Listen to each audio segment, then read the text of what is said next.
It's been a couple of days since the release of Camille, and he has been integrated into the meta very safely, being one of the strongest characters in the game, pulling up the ceiling of older teams while still being used with newer teams to achieve even higher ceiling for them too. And from Arknights Enfield's livestream, we know that this version is actually not going to be like the climax version, and that they've specifically mentioned that in future versions, the current story arc will move nearer to like some sort of climax conclusion. There's probably going to be some epic fights, crazy animations, and of course, crazy characters. So I would say right now the meta is solidified and they're about to see some massive change. But for now though, let's take a look at the tier list as a whole. We're gonna go through the new characters, especially focus on the characters that, Camille is able to help. We'll talk about contingency contracts for a bit as well. And let's just see what are the best teams of this entire game is looking like right now. Just real quick before we start, if you're looking to be spending money on the game anyways, I've got a pretty good deal for you. Introducing Loot Bar, which is a website I use often for literally just cheaper top-ups for games like Arknights Endfield. The website's simple. It offers cheaper pricing for the same bundles in the game. You can check how much you're saving right beside the price tag. You actually could save a lot, up to 26% in total if you claim new user coupons using my link in the description. So it's just a deal that you don't want to miss out. Do not worry as well, because it's not too big of a hassle to set up. Simply click my link in the description, register an account if you don't have it yet, browse and choose any bundle including even some custom ones that Loot Bar provides, complete the payment, choose self top up, log into your account. Now this is secured since it is set up as a one-time cloud device, so you don't gotta worry about that. You'll then see your account in-game on the browser, go to the store and click on the bundle you purchase. You'll be able to redeem it right away and voila, you'll have your resources. Then simply log out, your data will be automatically cleared. Of course, you may have some doubts, but I do find Loot Bar 100% trustworthy, given I myself used it for the past year with no issues. It has a high score in Trustpilot too, with thousands of good reviews from customers. Loot Bar is a pretty recognized name these days, and they even have official CD key sales among other services provided for a long time now. You can actually get up to 50% off for popular Steam games like Arknights, so I genuinely don't think you gotta worry about Loot Bar. They've been around the block. If you're topping out anyway, why not give it a try? Use my link in the description, and yeah, you'll support me directly too. I appreciate that, and let's get back into the video.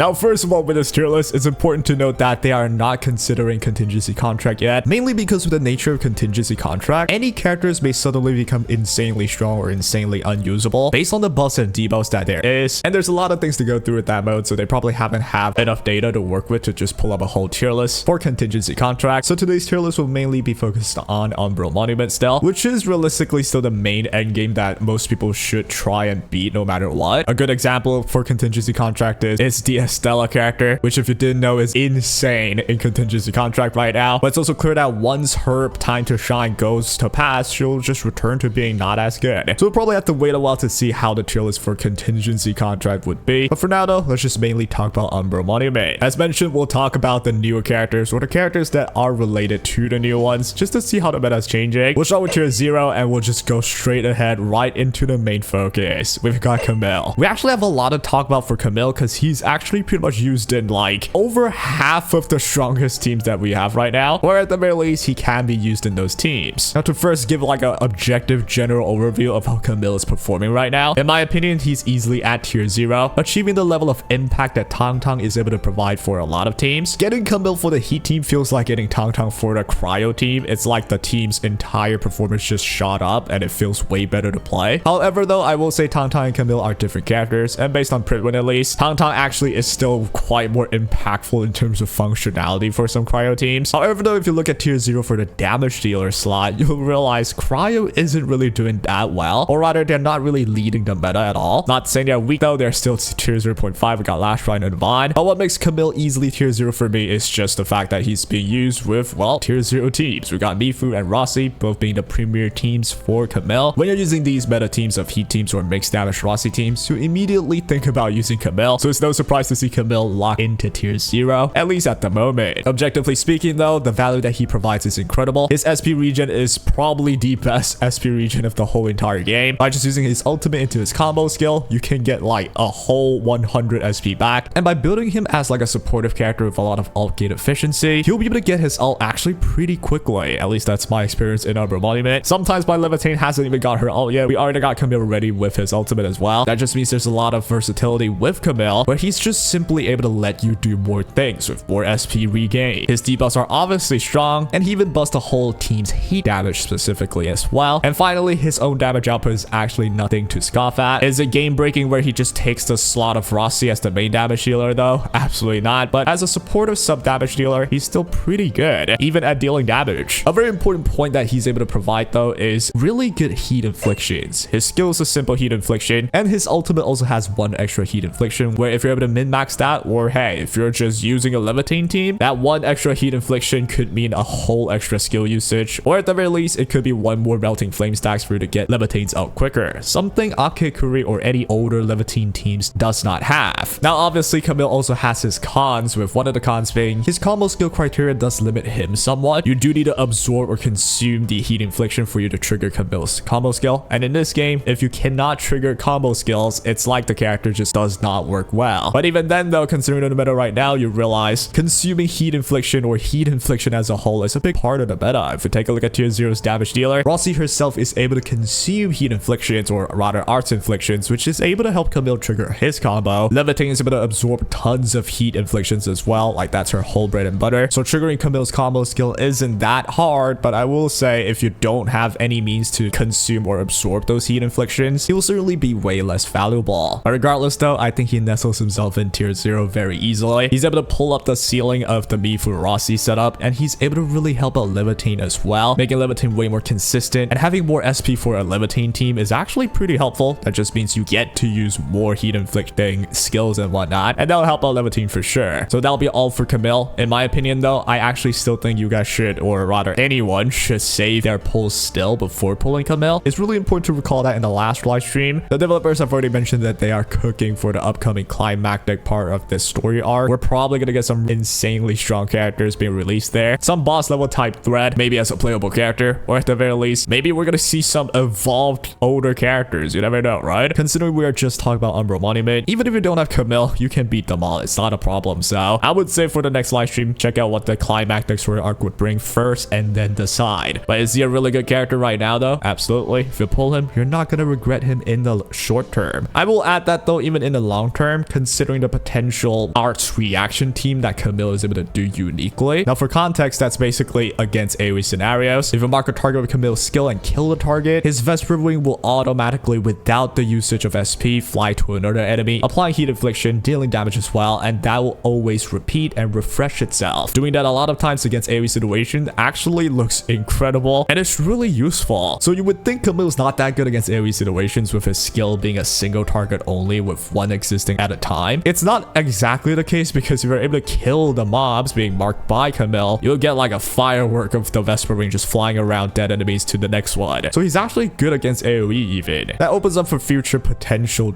change in meta to make Camille even better, depending on what's going to come next. An Arc's reaction team is something that I don't think is that far off the core gameplay of Arknights Endfield. I would say right now it's mainly more skewed towards stacking up inflictions, stacking up vulnerability stacks and whatnot, and absorbing them or consuming them. But eventually though, we might see a meta where it's going to start skewing itself towards reacting. I do feel like one day that might happen, so keep an eye out for Camille when that does. Now in terms of tier 0 buffers, nothing has changed. These are all the premier buffers. Pogranishnik, again, being able to be used with the Mifu setup, along with Camille and Rossi, making him still pretty good. You get Pogranishnik's SP return and Camille's SP return. That's a team that has so much SP return. But then again though, that team also does spend a lot of SP, which means that if you min-max and play that team perfectly, you'll be able to convert all your SPs into damage or anything helpful at the speed of sound, dude. It's a pretty high intensity team. Gilberta and Perlica, nothing much to say. Gilberta alongside Camille is actually one of the teams that could be really good as an arts reaction team right now, but that's not really like a reliable main idea, at least for now. But again though, it just goes to show how good Gilberta is at tier 0. Every single update, every single new character, Gilberta can probably be used. It's pretty damn crazy. And Perlica is like in the near same position with Gilberta. She's just used everywhere in a lot of teams. Using two of these together is like one of the best combos for a lot of teams as well, because of their easily triggerable combo and how they work with each other. Now to move on to tier 0.5, we'll just focus on the main changes because the rest are pretty much the same. The one main change that we see would be Levitane in the watch list. Based on Pritwin, Levitane, even with the help of Camille, is not really performing still at the level of the best Rossi team, the best Strong Flying team, or the best Mifu teams, which is fair because Levitane is a whole version older than all these new meta characters. The reason why Levitane would be be on the watch list is because specifically in AoE situations, Levitine can certainly outperform like a Rossi team against multiple enemies. And I'm willing to bet a Levitine with Camille is able to even outpace Zhangfangyi in AoE situations. But in single target scenarios though, Levitine's damage output with the help of Camille may not be enough to just outpace Rossi Mifu or outpace Zhangfangyi herself. So for me, I always had this impression of Levitine. She won't be the one that just kills every single other damage dealer in terms of damage ceiling, but her new best team with her best partner right now with Camille, she can be the best AoE mob clearer for sure. Let's not forget, if you kill a mob with Camille's Vesper Ring mark, the Vesper Ring would jump to another enemy, getting heat infliction again and some damage output. All of that would be absorbed by Levitine, so Camille with Levitine actually sweeps mobs insanely well. If you find a stage with a lot of mobs, try out Levitine with Camille plus a Gilberta. You'll legit see the enemy